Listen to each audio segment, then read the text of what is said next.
L'heure des mots vous est offerte par AJF Consulting. Eh bien, au Cameroun, on a une trouvaille, Fifi. Quand on parle d'axe lourd dans notre pays, c'est pour qualifier, Didier Imkwa, pour qualifier l'autoroute Douala-Yaoundé. Ça s'appelle l'axe lourd, voilà, Bafoussam aussi. L'axe lourd et enlourdi. comme disait Dave Kemorto. Axe lourd et enlourdi. Et je vous dis tout de suite, quand on va dans un axe lourd sémiotique avec Alain Patrick Fouda, c'est un peu plus léger, faites-lui confiance. Attachez vos ceintures, le guide est là. Bonjour Alain Patrick Fouda.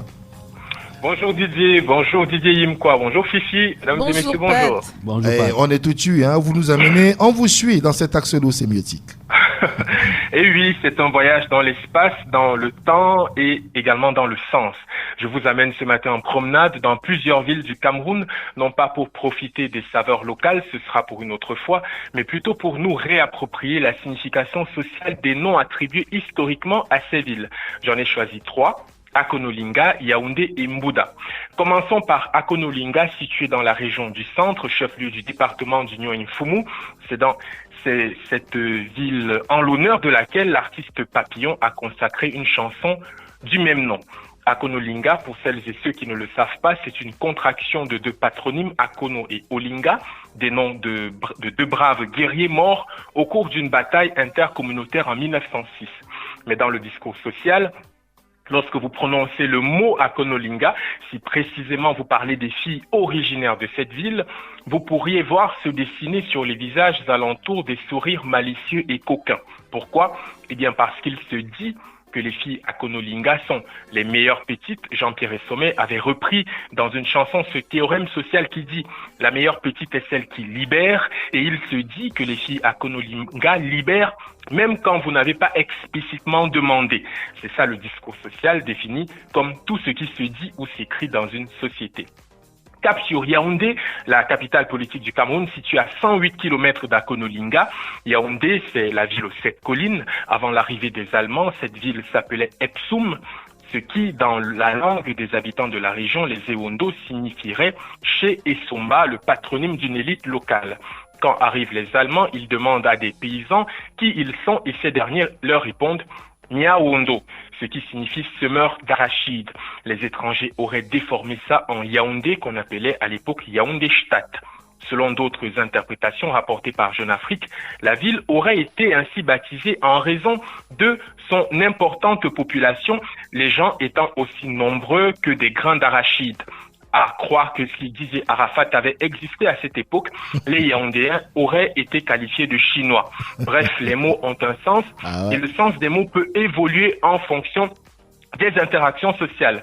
La preuve, plusieurs décennies après l'indépendance, lorsque vous parlez l'Ewondo, l'Eton ou encore le Manguissa, les autres peuples vous qualifient par un mot de plus en plus rare, certes, mais qui a longtemps été utilisé par certaines communautés non bêtis.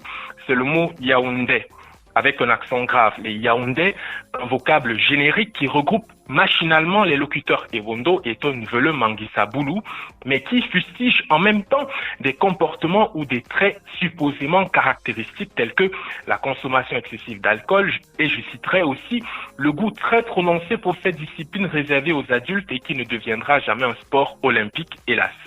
Mbouda, c'est le chef-lieu du département des Bamboutos dans la région de l'Ouest. C'est à 322 km de Yaoundé. En langue Ngimba, l'expression Bouddha signifie peuple de paix. Seulement voilà, dans le discours social, la phrase « c'est un Bouddha » n'est pas qu'indicative puisqu'il se dit que les commerçants et les conducteurs de mototaxi Bouddha utilisent des procédés paranormaux pour réussir dans les affaires. Il se dit qu'ils ne subissent pas la hausse des prix du carburant à la pompe car il y a toujours quelque chose de bizarre dans leur réservoir. C'est ce qu'on appelle le discours social, c'est-à-dire tout ce qui se dit dans une société donnée. Après ce petit voyage dans l'univers du sens, il peut vous sembler que les représentations constituent ce qui nous caractérise en contexte social. Dans certains cas, on peut constater une évolution du discours social et dans d'autres, on note que les codes sont restés les mêmes. Heureusement que rien de tout ceci n'est plus fort que ce qui fait Camerounais un peuple compact, un peuple dont les différences et les particularismes font le charme et le charisme.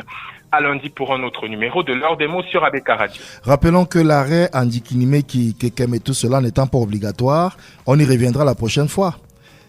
Tout à fait. Merci infiniment Alain Patrick Fouda. Allez, mesdames, messieurs, vous pouvez descendre après l'arrêt complet du car. C'était l'heure des mots. À lundi, Alain Patrick. L'heure des mots vous est offerte par AJF Consulting.